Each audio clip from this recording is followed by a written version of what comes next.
She revoked my underwriting authority and called me a dinosaur with a rubber stamp. That stamp was the only one Lloyd's of London recognized. Tuesday, 3:40 p.m., October. Meredith Ashby was sitting behind a standing desk she'd never once stood at, in an office that used to be the executive conference room until she spent $180,000 of company money turning it into a glass fishbowl with a digital whiteboard.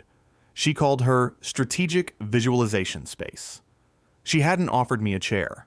An HR representative I'd never met stood by the door, clutching a tablet, trembling like she'd been told to witness something, but not told what. Your underwriting authority is revoked effective immediately, Meredith said. She said it the way someone reads a line they've rehearsed in the mirror. Steady, practiced, proud of herself. I said nothing. She kept going. We're modernizing the binding process through AI-driven risk assessment. The days of one person gatekeeping the entire specialty book are over. This is about scalability, Wade. About building an InsurTech ecosystem that doesn't depend on... She paused, and I watched her find the phrase she'd been saving. A dinosaur with a rubber stamp. She touched her Columbia MBA ring when she said it. Clear lens designer glasses. MacBook open on the desk. Screen facing me. Like the laptop itself was supposed to intimidate me. Blazer over jeans. Manicured nails that had never touched a binding slip. I looked at her for a moment. The sharp autumn light was cutting through those glass walls, throwing a clean stripe across the floor. The trees along Tresser Boulevard were turning outside. Clear October afternoon. Wrong day for this. That stamp, I said, is the only one Lloyd's recognizes. She waved her hand, literally waved it, like she was clearing smoke. Lloyd's will work with whoever we put in front of them. I stood there for 3 more seconds. Not because I was processing, because I wanted to remember this room. The way the light hit the whiteboard. The way she sat there with her legs crossed and her ring catching the overhead fluorescence. The way the HR woman wouldn't look at me. I understand, I said. 2 words. Then I walked out. No box, no escort. Just the sound of my shoes on the hallway tile. Past the underwriting floor, where I'd spent 19 years. Past Janet Mitchell's desk, where she looked up, and I gave her a nod that said everything. Past the elevator bank, and down to the parking garage, where the air changed from recycled corporate to concrete and exhaust, and the faint salt carried up from Stamford Harbor at the end of the row. My name is Wade Henriksen. I'm 50 years old. I spent 13 years in the United States Navy as a damage controlman, DC-1, Petty Officer First Class. Served aboard the USS Kearsarge and the USS Baton. 3 deployments. 2 Mediterranean, 1 Persian Gulf.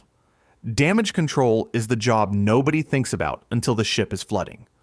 Fire, structural failure, water coming through a bulkhead at a rate that'll kill you in minutes if you don't know what you're doing. You learn to assess risk in real time with your hands, not a spreadsheet. You learn that the man who stays calm is the man who keeps the ship alive. I started studying insurance while I was still in the Navy.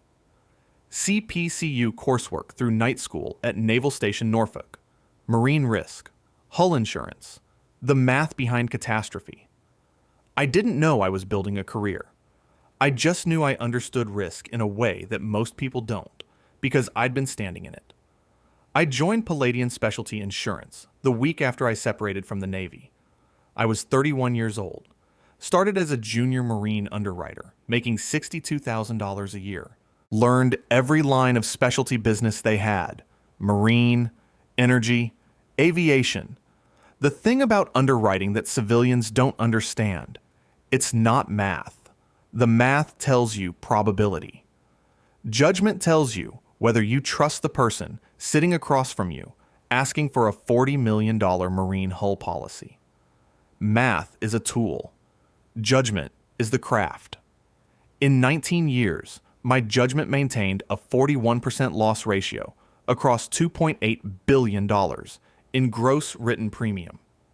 That number, 41%, is why Lloyd's of London trusted me with a personal cover holder agreement. Most underwriters dream of cracking 50%. I haven't touched 43% in a decade. And here's what Meredith Ashby never understood, because she'd never seen a binding slip before her father handed her a title she invented for herself. The cover holder agreement wasn't issued to Palladian Specialty Insurance.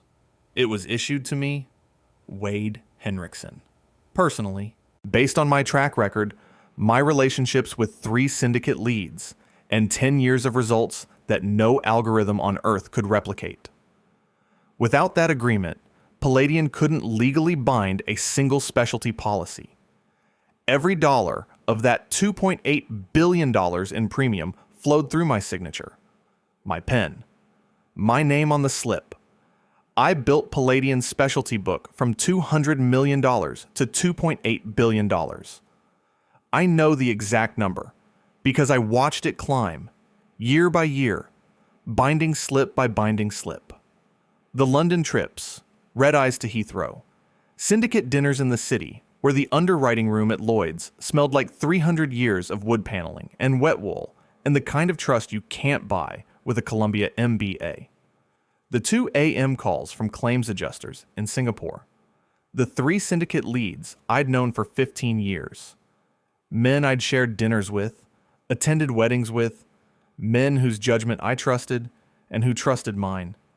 340 corporate clients, marine cargo companies, energy firms, aviation operators. Every single one of them trusted me personally. Not the Palladian logo. Me, my phone number, my handshake, and what did it cost? I missed Elise's high school graduation. My daughter. She walked across that stage at Stanford High in her cap and gown, and I was sitting in a conference room at Lloyd's reviewing syndicate allocations for a catastrophe treaty. Carol sent me a photo from the auditorium. Elise smiling, Carol's arm around her, an empty seat beside them. I still have it saved on my phone. I told myself it was worth it. I said next time, so many times it stopped meaning anything. Carol, my wife, 16 years teaching history at Stanford High, the kind of woman who doesn't raise her voice because she doesn't need to. She told me 3 years ago. We were sitting at the kitchen table. She set her coffee down and looked at me the way she looks at a student who's about to make a mistake they can't take back. You're going to give them everything, she said, and one day they'll hand your desk to someone who doesn't know what you do. I told her I owed it to the clients. She said I owed it to myself. Elise is 21 now, junior at UConn, studying actuarial science. She followed me into the numbers without either of us planning it. She calls every Sunday. Last Sunday, she asked if I was coming to her statistics department dinner on Thursday. I said I'd try. The same thing I always said. 6 months ago, Jonathan Ashby introduced his daughter at an all-hands meeting in the Palladian Auditorium. He stood at the podium, 64 years old, 31 years of building this company from a single office in Stanford, and he said, "My daughter Meredith will be leading our digital transformation initiative." She created her own title, EVP of Strategic Underwriting. She was 26 years old. Her resume, a Columbia MBA she'd finished at 25, and 10 months at Risk Horizon, an insurtech startup that burned through $4 million in seed funding and folded 2 months after she left. They never wrote a single policy. Her first week, she asked me to walk her through the binding process in 5 minutes or less. I tried. She interrupted at minute 2. "I don't need to know how it works," she said. "I need to know how to make it faster." She smelled like perfume that cost more than my truck payment.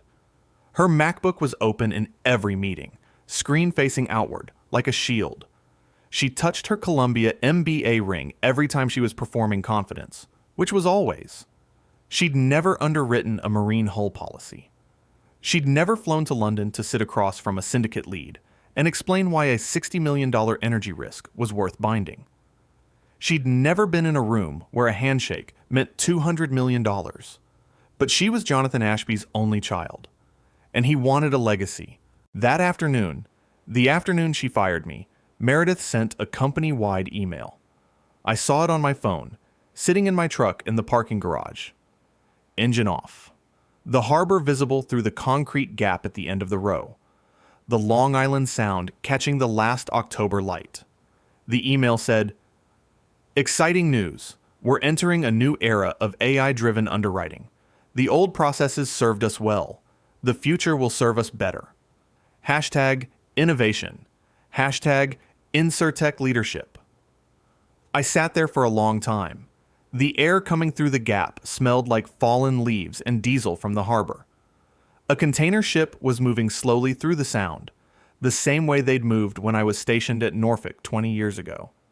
Then I drove home. If you've ever been told you're not ready by someone who couldn't do your job for 5 minutes, you know exactly where this is going. Like and subscribe. Wednesday morning, the day after. I was sitting at the kitchen table with a cup of coffee that had gone cold 20 minutes ago. Carol had left for school at 6:45. She teaches first period American history, and she's never been late in 16 years. The house was quiet. Just the hum of the refrigerator and the tick of the clock above the stove that Carol's mother gave us when we moved in. My phone buzzed. Text from Janet Mitchell. "Check your email. Now." Janet had been my senior underwriter for 14 years. She understood the Lloyd's binding process well enough to know what Meredith had just done to Palladian, even if she didn't have the authority or the relationships to stop it. She was also smart enough to know when something landed in her inbox that wasn't meant for her. Meredith had sent a restructuring plan to the board. Janet was accidentally CC'd. Meredith had hit the distribution list for underwriting leadership, without realizing Janet was still on it. The email thread went back 2 weeks. I read it at my kitchen table. The underwriting function was being held hostage by one person's ego. Wade Henriksen is legacy overhead. He's been coasting on a relationship with Lloyd's that any competent team could replicate in 90 days. I've already begun vendor outreach for our AI platform. Estimated savings, $12 million annually. I kept scrolling. He's 50 years old. Where exactly is he going to go? He'll send a lawyer letter. We'll settle for 6 months severance, and he'll be fishing by Christmas. I set the phone face down on the table. The kitchen was very quiet. October sunlight coming through the window over the sink. Carol's coffee mug from this morning was in the drying rack. The blue one with the chipped handle that said World's OKS Teacher, a gift from her sophomore class 4 years ago. Carol came home at 3:15 that afternoon. She set her bag down, looked at my face, looked at the phone still face down on the table where I'd left it, and poured herself a glass of water. Then, she sat across from me. "What happened?" I told her. "Not all of it. Just the part about the email. Legacy overhead. Fishing by Christmas." "They think I'm trapped," I said. Carol took a sip of water, looked at me over the rim of the glass. "Are you?" "No," I said. "I'm not." She set the glass down. "Good." That was it. She didn't ask what I was going to do. Didn't offer advice. Didn't tell me she told me so, even though she had 3 years ago, sitting in the same chair. She just got up, squeezed my shoulder on the way past, and went upstairs to grade papers. Meanwhile, Meredith was having the best day of her life. Her LinkedIn post went up at 4:30 p.m. on Tuesday, the afternoon she fired me. A selfie in the conference room, the digital whiteboard behind her showing some kind of flowchart she'd drawn for the photo. She was smiling like she'd won something. Day 2 of leading Palladian's digital transformation. Tough decisions were made yesterday, but innovation requires courage. The future of specialty insurance isn't a rubber stamp. It's an algorithm. Hashtag Women in Insurtech. Hashtag Leadership Journey. Hashtag Bold Moves. 847 likes. Comments from people who'd never underwritten a marine hull policy in their lives. So inspiring. This is what leadership looks like. The industry needs more voices like yours. She had no idea what she'd done. None. She thought she'd cut a line item, trimmed the fat, modernized. She'd pulled the pin on a grenade and posted a selfie holding it. Thursday, 2:15 p.m., 48 hours after the revocation. My phone rang. The number was a +44 country code. London. The email had already arrived. Formal. Addressed to Mr. Wade A. Henriksen, named coverholder, Palladian Specialty Insurance. Lloyd's Compliance had been notified, through their own internal channels, not by Meredith, not by Palladian, that the named coverholder's underwriting authority had been revoked by internal management, per the terms of the coverholder agreement. Reference LBS/COV/2015/1884-H, which had been issued to Wade A. Henriksen individually based on his personal qualifications, track record, and syndicate relationships. Lloyd's was initiating formal withdrawal of Palladian's binding authority, effective immediately, pending confirmation. I read it twice. Then I called Graham Whitfield. It was 7:15 p.m. in London. Graham answered on the second ring. I could hear the faint sound of traffic through his office window, the kind of sound you hear on Lime Street when the city is winding down for the evening. I wondered when you'd ring, he said. You heard. Compliance flagged it this morning. I was standing in my home office. Maritime charts on the wall, the ones I'd collected over the years, framed by Carol, because she said my office looked like a supply closet without them. My CPCU certificate in the frame she bought me when I earned it in 2013. The silver cross pen sitting on the desk, the one Graham himself had given me after my first year maintaining a loss ratio under 45%. Small dent near the clip from when I dropped it on the hardwood floor of the underwriting room at Lloyd's during my first London visit. 15 years ago. I'd picked it up, apologized to the syndicate lead sitting across from me, and signed a $90 million marine binding slip without missing a beat. Graham told that story at dinner for years. The agreement follows you, Wade, Graham said. It always did. 3 syndicates reviewed your file this morning. No one had a single question. Where do you want us to send the new one? I'll let you know by Monday. Take your time. Lloyd's isn't going anywhere, and neither are you. I hung up, set the phone down next to the pen. I opened the bottom drawer of the desk, took out the Woodford Reserve, and poured a measure into the glass I kept there. Neat, the way I always took it. One glass, sitting still, thinking. The harbor was visible through my office window, just a sliver of the sound between the neighbor's roof and the tree line. A tugboat was pushing something east. The light was getting low. I sat down in my chair, and I breathed. 2 hours and 32 minutes later, in a corner office on Tresser Boulevard, the world ended. 4:47 p.m. Stamford. Douglas Reed, Palladian's general counsel, received the registered letter and simultaneous email from Lloyd's Compliance. Douglas was 55 years old, meticulous, quiet. He'd been warning Jonathan Ashby about Meredith's overreach for months, carefully, the way a lawyer warns the man who signs his checks, which is to say, not nearly loudly enough. He read the letter, read it again. His face went the color of the paper. He walked to Jonathan Ashby's corner office, closed the door behind him. We just lost Lloyd's, he said. All of it. Every line. Jonathan didn't understand. Douglas explained. Jonathan shook his head. Douglas explained again. Jonathan started to argue. Douglas explained a third time, slower, the way you explain something to someone who doesn't want it to be true. The coverholder agreement, reference LBS/COV/2015/18884-H, was personal to Wade Henriksen. It was never Palladian's. It was issued to Wade based on his name, his track record, his relationships with 3 syndicate leads, and a decade of loss ratios that no one in the building could replicate.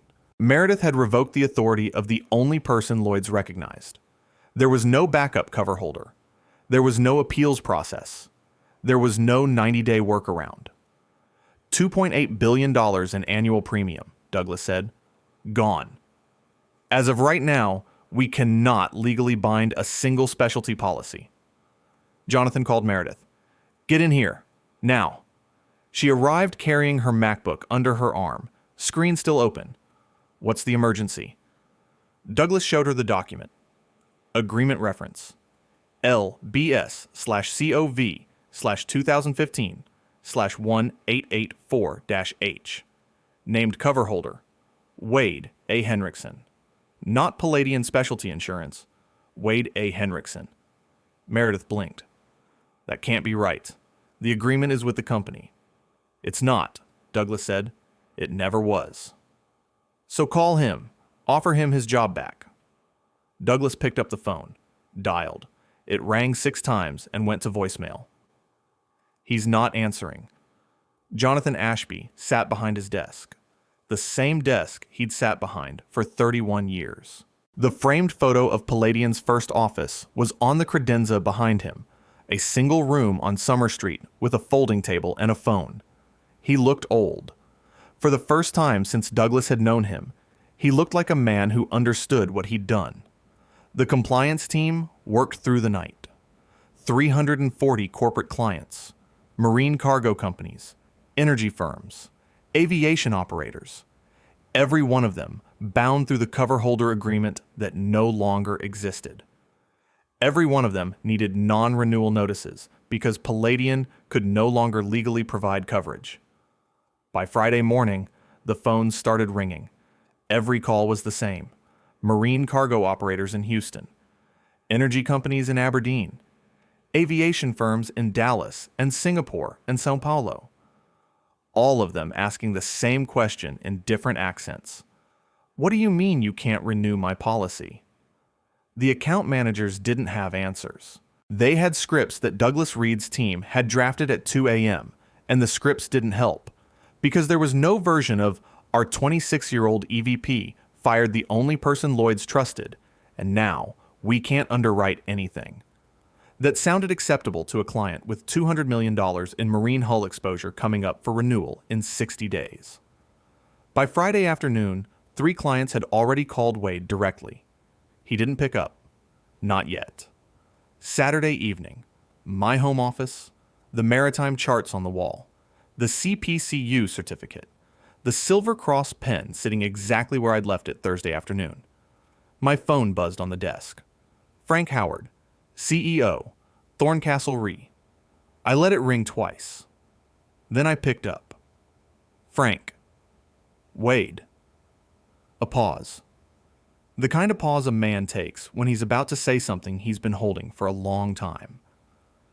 I've been waiting 6 years for this call. We need to talk. Monday morning. I drove the F-150 into Midtown Manhattan. 193,000 miles on the odometer.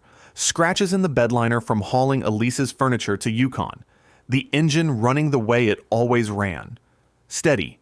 No surprises, because I maintained it the same way I maintained everything. Thorncastle Re's offices were on Park Avenue. No glass fishbowls. No digital whiteboards. The lobby smelled like old carpet and coffee, and the kind of quiet that comes from a company that's been writing business for 40 years without needing to post about it on LinkedIn. Frank Howard met me in the lobby himself. Didn't send an assistant. Didn't send HR. He walked out of the elevator in a sport coat and no tie, shook my hand, and said, "You hungry?" I had them bring in breakfast. We'd known each other 12 years. Industry conferences, reinsurance roundtables, the kind of events where you end up at the hotel bar at 11 p.m. talking about loss ratios with the only other person in the room who actually understands them. Frank was former Army, logistics, not insurance. But he'd built Thorncastle from a mid-tier reinsurer into the largest specialty competitor Palladian had. He understood what institutional knowledge was worth because he'd spent his career surrounded by people who had it. His office, Oak desk, bookshelves, a framed photo of his old Army unit on the credenza. No standing desk. No MacBook propped open as a prop. A leather chair that had been sat in 10,000 times. The kind of office where work got done. "Here's what I'm offering," Frank said. He slid a single sheet of paper across the desk. President of Specialty Lines. $18 million total compensation. Base, bonus, and equity. Full authority over the specialty book. You build the team. You run the underwriting. Nobody touches your pen. I read the terms. Precise. Clean. No buzzwords. "And Lloyd's?" I asked. Frank leaned back. "Lloyd's already knows you're here. I spoke to Graham Whitfield yesterday. His exact words were, 'Tell Wade to stop dragging his feet.'" I took the Silver Cross pen out of my breast pocket, the one Graham had given me 15 years ago. Small dent near the clip. Every binding slip I'd signed for a decade and a half had been signed with this pen. I signed the offer letter. Frank shook my hand again. "Welcome to Thorncastle, Wade. Lloyd's approved my new personal cover holder agreement within 1 week. Agreement reference LBS/COV/2/024/18884-H. Named cover holder, Wade A. Henriksen. This time at Thorncastle Re. 3 syndicates confirmed. No review period. No questions. My first call was to Graham Whitfield. Then Edward Collins at Syndicate 2121. Then Martin Bell at Syndicate 773. All 3 confirmed their support within the hour. Graham said, "Took you long enough?" Martin said, "We were beginning to worry you'd retire and leave us with amateurs." Edward just laughed and said, "Send us the first slip whenever you're ready." My second call was to Janet Mitchell. "I'm going to need a senior underwriter I trust," I said. Janet was quiet for 2 seconds.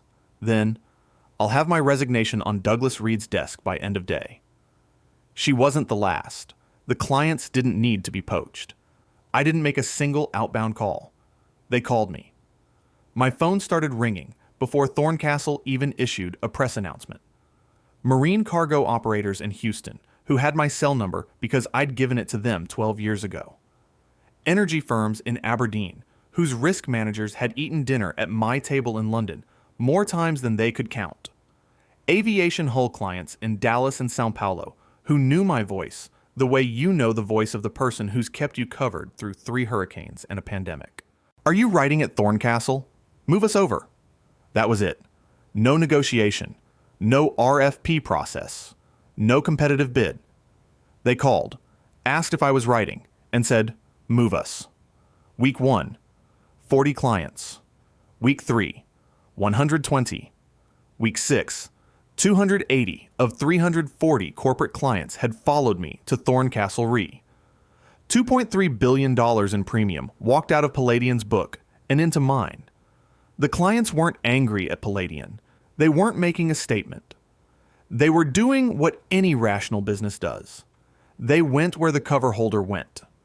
Their policies were with Wade Henriksen. Palladian was just the letterhead.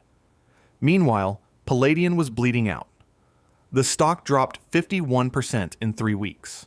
The financial press picked it up on day 4. Palladian Specialty loses Lloyd's binding authority. And the analysts who'd rated the company a strong buy 6 months ago were falling over themselves to downgrade. The trading floor doesn't care about your LinkedIn posts. It cares about whether you can write business. Palladian couldn't. AM Best launched a review within a month.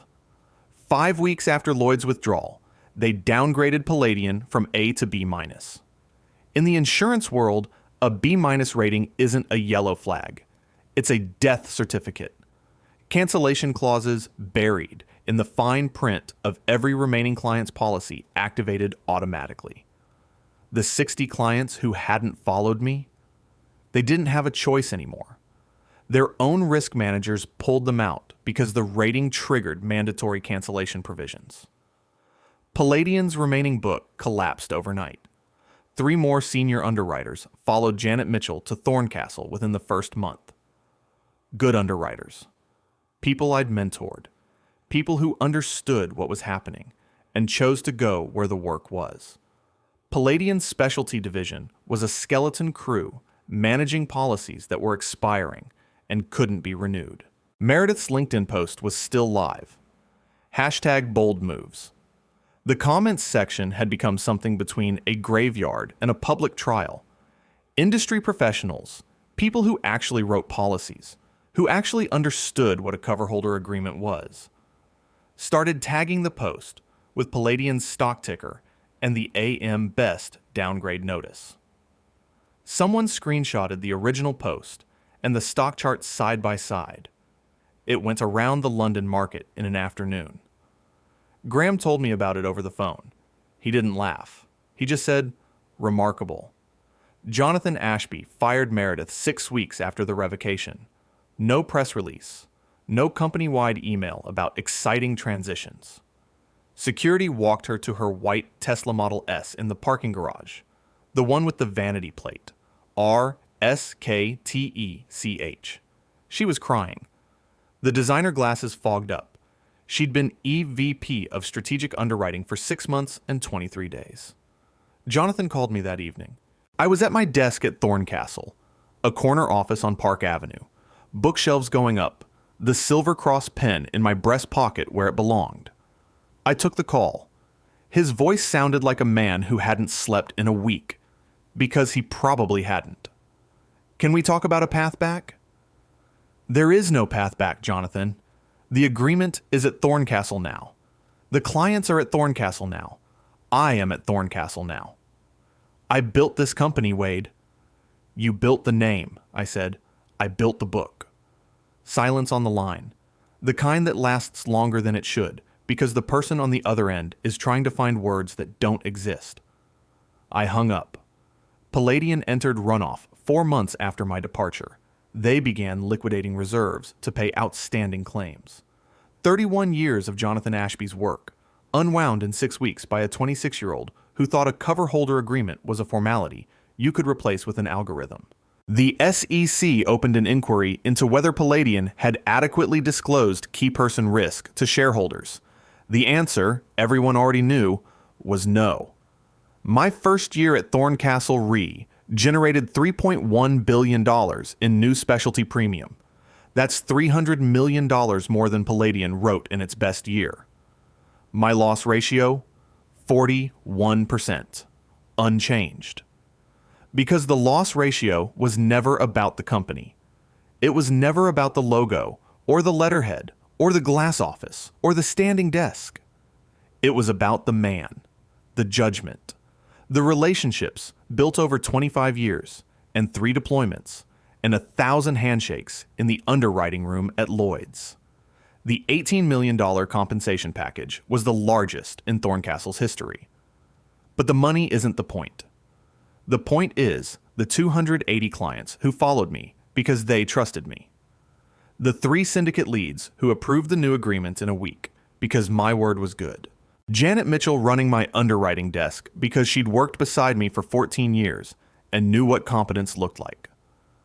A Saturday evening in April. I was sitting on the bench at Stamford Harbor, the one I'd been coming to since I moved here 19 years ago. The water was calm. The air smelled like salt and diesel. Long Island Sound, the same harbors I'd known since Norfolk, since the Kearsarge, since I was 19 years old, standing watch on a flight deck and learning that the things that keep you alive are the things you maintain every single day. Carol was beside me, her coat collar turned up against the spring chill, but the zipper was down. The first evening that felt like spring. Sunset was hitting the water, catching the last gold light, and the whole sound was turning amber. My phone was off, in my pocket, not in my hand.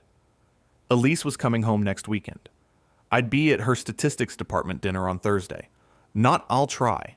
I'd be there.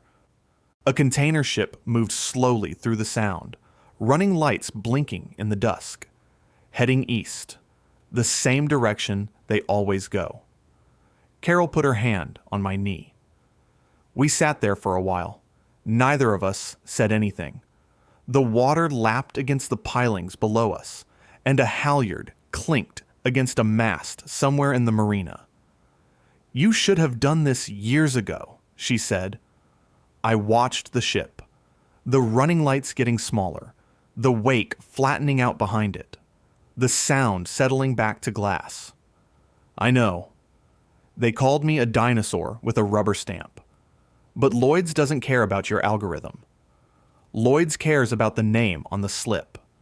And some names you can't automate, restructure, or replace. You can only lose them.